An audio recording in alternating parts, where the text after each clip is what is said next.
When Sonic Superstars was announced earlier this year, I remained cautiously optimistic. A 2D Sonic game not made by these guys? Yeah, right. I even made a video expressing some of my concerns. But as time went on, people played the game and said that it controlled really well and the level design was tight. October rolls around and I'm looking at a new 2D Mario and Sonic on the horizon, and I realize that I'm significantly more excited for the Sonic game. So my copy of the game arrived and I spent the next 3 days playing it. And well, you read the title. I don't like this game, and I'm gonna tell you why. But before I complain for 10 minutes, I'm gonna start with the stuff I do like about the game, because there is a decent amount of that here. First of all, the level design, overall, is pretty good. Some standout levels for me include Bridge Island Zone, Speed Jungle, Lagoon City, Pinball Carnival. Okay, the beginning of the game is pretty solid level-wise. I like that the game has 4 playable characters. I usually prefer to only play as Sonic in the 2D games, but I think I'm in the minority there. And Sonic Team knows how important the multiple characters are to the fans, and I really like the character-specific levels too, especially Sonic and Amy's. I think it's a little weird that they made them optional. Like, why would you skip past them? Especially because they're required for the good ending anyway, I'm pretty sure. I think they should have just been included as mandatory acts, but I don't know, maybe they didn't want to feel like they were making a Sonic game with 3 acts. They probably saw my video. The music I'd say is good overall. There's a lot of standout tracks here that I'll for sure be listening to for a long time. My favorite is definitely Lagoon City Act 1. Okay, music, first couple levels, characters, anything else I missed? Nope, not that I can think of. Okay, now the video can really start. So the first thing I noticed when playing the game was just how bad the load times are. Like, I hop on a special stage, I wait, and then 10 seconds pass before I'm playing the game. That's actually insane. The final zone has an act transition that takes, I kid you not, 27 seconds just to load. You can make a pimento cheese sandwich in that amount of time. How to make a pimento cheese sandwich. Buy yourself some pimento cheese and some white bread. You take 2 slices of bread and you spread the correct amount of cheese, like so. Then you close and you're done. Congratulations.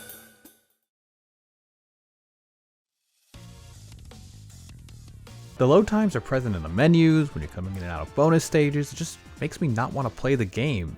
And I haven't even talked about the game itself yet. I know I complimented the level design earlier, but some of the decisions made in the later parts of the game are just downright confusing. Press Factory Zone has an alright Act 1. I like the level gimmick, but Act 2 is just stupid. They brought back the Sandopolis Act 2 timer gimmick, which I think is fine. They brought it back in Mania and it was cool there. It's a good gimmick because if you don't activate the switch, your punishment is just a harder level. You can still deal with the ghost, it doesn't make the level unplayable or anything. In Sonic Mania's Oil Ocean, your punishment for not hitting the switch is that you lose 1 ring per second as if you were Supersonic. So when you speed by the switch, you have to make the decision of, do I lose time and go back for that? Or do I just keep going forward and I'll get the next one, at the potential cost of having to deal with Ghost or losing rings. It's a cool risk versus reward thing that I was actually excited to see back in Superstars. For about 10 seconds. The cool punishment they came up with for not hitting the switch in time? Instant death. Which was funny the first time, but not the 5th time. I don't know, they could have done something a little more creative. I think they tried with the explosions that happen sort of in between, which are bullshit because they just come out of nowhere and they can actually screw you over. I had just finished this long vertical platforming section and was about to hit the button and then BAM! Out of nowhere explosion. In the Tails Act of Frozen Base, there's a part where some spikes are hidden off camera, but you can still run into them. This actually caused me to get hit, fall down to a lower area, and eventually die. Now that last part is my fault, but it wouldn't have happened if it weren't for those out of view spikes. And this wasn't a glitch or anything either. I went back and confirmed they're there. Why? How do they mess that up? The game is filled with questionable level design moments like these, and I'm not gonna sit here and cherry pick them all. Like I said, the beginning of the game, it's fun, it's solid levels. I think the first 6 overall enjoyable. I think the worst part about Sonic Superstars, hands down, the boss fights. They all try to be more cinematic, often having 1 or 2 phases, and while I can appreciate the effort, I don't think it works. You know how in the classic games you can take out a boss pretty quick if you know its patterns? I'm talking stuff like the Emerald Hill boss fight in Sonic 2, where a well-timed roll can take out the boss in just a few seconds. In Sonic Superstars, this just isn't possible. You can only hit the boss when the game lets you, and if you miss that opportunity, you have to wait even longer. This may not seem like a problem, but let's look back at Sonic 2 again. I remember when my dad used to play the end of Sonic 2. He would take Death Egg Zone very slowly. For the Silver Sonic fight, he would only hit him when he was standing perfectly still, and he would only hit the Death Egg robot at a very specific time, after he had taken a few steps towards you and stayed still for a few seconds before blasting off. This was a safer option, but it made him take like 5 or 6 minutes to hit him 12 times, which made it really frustrating because mess up once and it's back to the beginning of the zone. It wasn't until I got older that I realized you can take out Silver Sonic in less than 20 seconds, and the Death Egg robot has plenty of opportunities to hit him. Some are a bit riskier, but it's up to the player whether or not they want to take them. It's a classic risk versus reward. So let's look at the opening boss fight in Superstars, this pseudo Death Egg robot. You can only hit him when he does his butt stomp, and when he throws out missiles you can like spin dash into them. Now the thing is, this would be fine, but the boss has so many iframes you can only hit him once. It's likely they did this because of the game's multiplayer. If 4 people were constantly hitting a boss that took like 6 hits to defeat, they'd be over in seconds. But I think they should have tweaked the numbers for single player at least. If you were able to get in 2 hits with good timing, I think that would feel a lot better. Not all of the bosses are bad though. I like the one in Sand Sanctuary where you can hit the badniks coming out of the ground for some extra damage. This iframe thing is sort of an issue in the beginning, but it's really an issue in the later game. With no sense of feeling like you can speed up the bosses, they just feel like they take forever. And it doesn't matter if you're good or bad at the game. The fights will take a long time. Let's look at some more examples. Golden Capital. Screw this stage. Actually, the stage itself is fine, and a cool idea for a Sonic zone. But both of the bosses in this zone can go fuck themselves. The Act 1 one isn't terrible. I mean, it is.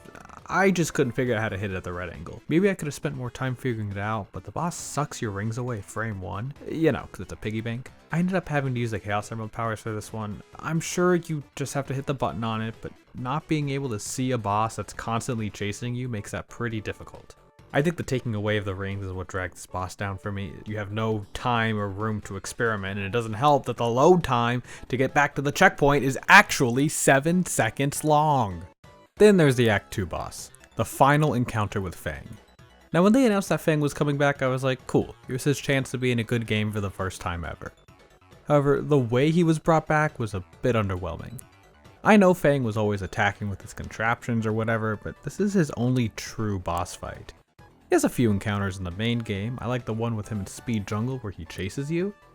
But when you get to the end of Golden Capital, you finish that 40-second auto-scroller. Quick pause because I need to go on a tangent here. I hate auto-scrollers. Doesn't matter the game, I think they're stupid. I've played a lot of auto-scrollers and like 10% of them are good. Maybe. Sonic doesn't have a lot of auto-scrollers. Makes sense. It's a fast game where you go fast, so why include them? I know I'm showing footage of forces here, but let's not talk about that game. The first classic Sonic side-scroll that everyone knows of is Sky Chase Zone from Sonic 2. A slow-paced, 2-minute level that acts as sort of a breather after Metropolis, and to get you warmed up for the rest of the game. The level's alright. Nothing to write home about. It can be frustrating because if you die, you have to do the whole 2-minute auto-scroller again, but there are plenty of rings, so unless you're really careless or you spin dash a bunch, you're not dying here. That's the only auto-scroller I can think of in the original quadrilogy. Barrage Saloon Act 1 is a Sky Chase Zone type level in Sonic Mania, but I think everything I said applies there. In fact, they knew that auto-scrollers sucked, and they made sure to include checkpoints, as well as a part of the level that wasn't an auto-scroller. The boss fight is presented like an auto-scroller, but it's really not, because you don't have to progress through any part of the game. You're just focusing on getting to the end. And before someone says, actually, the first auto-scroller in a Sonic game was Bridge Zone, and Sonic the Hedgehog for the Master System. Yeah, I know. I just don't care. I mean, you know what? That active Bridge Zone, it's not even that bad. It has checkpoints, so that's a plus. Okay, tangent over, but remember everything I just said. You finish that 40-second auto-scroller, or at least you think it's finished. Then you get an auto-scroller boss fight, where you barely have enough time to dodge buckets of lava and falling debris on a platform that not only controls like the Battle Pass, but looks like it too. This was the worst part of the game for me so far, and it felt like it took ages to complete. But then I looked back on the footage and it took me about 10 minutes to fully beat the boss from attempt 1 all the way to the end. And that's not unheard of for a boss fight in any game that takes multiple attempts. Though maybe you hear that and think I suck at classic Sonic. But you wanna know how many tries it took me? 3. It took me 10 minutes to do 3 attempts at a boss fight and win in classic Sonic, which I've been playing my whole life. That's just ridiculous. Looking back at the classic Sonic games, I asked myself which one was the longest boss fight. Not counting final bosses or anything like that, and the one I first thought of was Mania's Flying Battery Act 2 boss. You know, the one with the spider. This was a fight that gave me a bit of trouble in my first playthrough, and even today can still be tough if it catches me off guard. So I booted up Mania and played it real fast, and it took me about a minute and 15 seconds to beat. Keep in mind that I'm pretty familiar with this boss and all of its patterns, much more so than anything out of Superstars. The fastest run I could find of the boss online without glitches or supersonic was about 30 seconds. And I was being nearly perfect on all of the hits. My point is, this is a longer boss fight that can be shortened down with a lot of skill. So with this Superstars fight being 3 minutes, and I'm doing pretty good in this fight. I'm hitting him at just about every opportunity I can get. You can kind of start to see where my frustration comes from. 180 seconds on a Sonic game is a long time to spend doing one thing, especially because you can just get unlucky and be blindsided by a bucket of lava or something. I think this game would benefit from having the camera be zoomed out a bit. Probably would help with the tail spike thing I mentioned earlier too. But okay, I've gone on a long enough rant about one boss in the game. Surely it doesn't get worse than this, right? Wrong! Cyber Station Zone. Just one act. They knew what they were cooking with this one. Now this fight took me way longer to beat. Just under 30 minutes. My last attempt took me about the same amount of time as Golden Capitals did. It's another auto-scroller, with a boss that's kind of hard to hit. Oh, and the floor is giving out on you the whole time, so slip up or take damage at the wrong angle and you're just instantly dead. I'm not gonna linger on this one, it sucks for most of the same reasons as the last one, but worse, I think. The final boss fight is also fairly bullshit. I like it in concept, the way you have to watch how the missiles come out to see where they'll land, the cool orange attack that comes from the background. It's a neat idea, but it takes way too long. And that's just the first phase. There's another one where he chases you, kind of like the Sonic and Knuckles final boss, but at the end of his second phase, he starts swinging at you with his hands. He's running at you quickly, and because the platforms have random obstacles on them, if you don't have the reaction time to see it coming, you just die, and there's nothing you can do, and then you have to do that entire boss fight over again. And this is where I stopped playing the game. That's right, I played enough. No need for me to force myself to play something I know I'm not going to like. Unless this video gets like 10,000 views, then I will milk this shit into the ground, so subscribe if you want me to suffer through the game again. Couple other things I want to talk about real quick. Firstly, the stuff in the shop is way too expensive. The items vary on cost, but it can be anywhere between 10 to 40 medals just for one thing. Medals are obtained the same way here as they are in Sonic Origins. Instead of a life, you get a medal for collecting 100 rings. If an item in the shop costs 30 medals, you need to get 100 rings times 30, or 3,000 rings. And that's assuming you don't ever get hit, of course. The way around this, obviously, would be to do the bonus and special stages. However, the bonus stages in this game suck. I mean, seriously? Bonus stages based off Sonic 1 special stages? Who the fuck likes the Sonic 1 special stage? These are fucking garbage. The special stages are alright, but I don't know, the handful I played of them, I just don't like how they control. It feels like every jump you make is you committing to a direction, and I just don't care for it. You can replay special stages for more medals, but they take pretty long, and of course come with 2 10-second load times on each end. Finally, and this is the nitpick of all nitpicks, but I don't like most of the zone transitions. They're so nothing, just Sonic running to the right of the stage and then fading to the black, maybe interacting with a piece of the next level. There could have been some cool ones here. Have Sonic swing on a vine from Bridge Island to Speed Jungle. Have Sand blast him upwards from Sand Sanctuary to Press Factory. Actually, I do like the Sand Sanctuary transition, since it does foreshadow the level gimmick, it's kinda cool. But I don't know, just don't have all of them start with Sonic walking to the right. Have one of them start with him walking to the left. Remember when Sonic Mania's first level transition had him walking to the left? That was cool, do something like that. So why does Sonic Superstars feel different from the classics? I mean, control-wise, it feels exactly like it should. It's great in that department, but why does it feel different in everything else? For me, I think it's the lack of polish. I don't remember where this was said, but recently, I want to say it was Azuka, made a statement in an interview, said they were going to start pricing Sonic games at full price because they believed they were putting in the quality and effort of a full-priced video game. Is this game worth $60? No, I'd say it's worth $20 at most. Sonic Mania was a game with $60 worth of effort.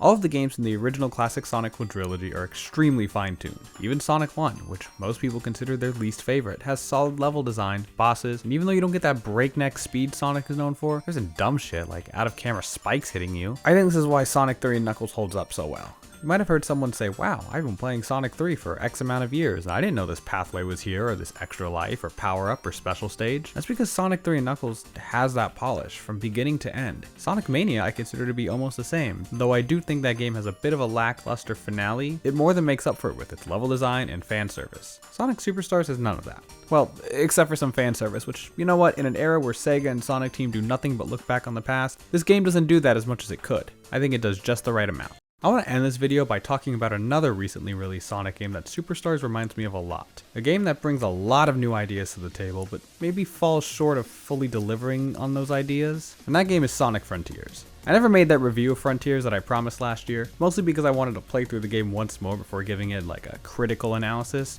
to really see how it holds up, especially with the new DLC. But I think about so many elements of that game that just don't work for me. The lackluster cyberspace levels, the underwhelming final boss, and the god-awful pinball section. Stuff like that makes me just not want to even boot up the game. That's kind of how I feel about Sonic Superstars. Sure, there are fun moments in the game. Hell, in the first day or two, I speedran Lagoon City Act 1 and even got a world record. But those good moments are few and far between compared to the bad moments this game has, and there are a lot of bad moments in this game. A lot of my earlier complaints were about graphics, performance, and overall presentation of the game. And I know someone has already commented saying it's my fault for playing the Switch version. Well, you know what? That's not my fault. The state of the Switch version is absolutely unacceptable. The graphics I can kinda live with, it's whatever, but the load times are awful. Again, every second counts in a classic Sonic game, so having to wait 7 seconds after death just to respawn at your checkpoint and then do another 3-minute boss fight, it's absolutely ridiculous. And I honestly, I'm not a game developer, I'm not going to pretend like I am one, but this game should not run the way it does. And it's absolutely embarrassing that the new Mario game comes out just a week or so after this one and totally outperforms it. Stable frame rate, lots of stuff going on screen, pretty to look at, and then you've got this running on the same console.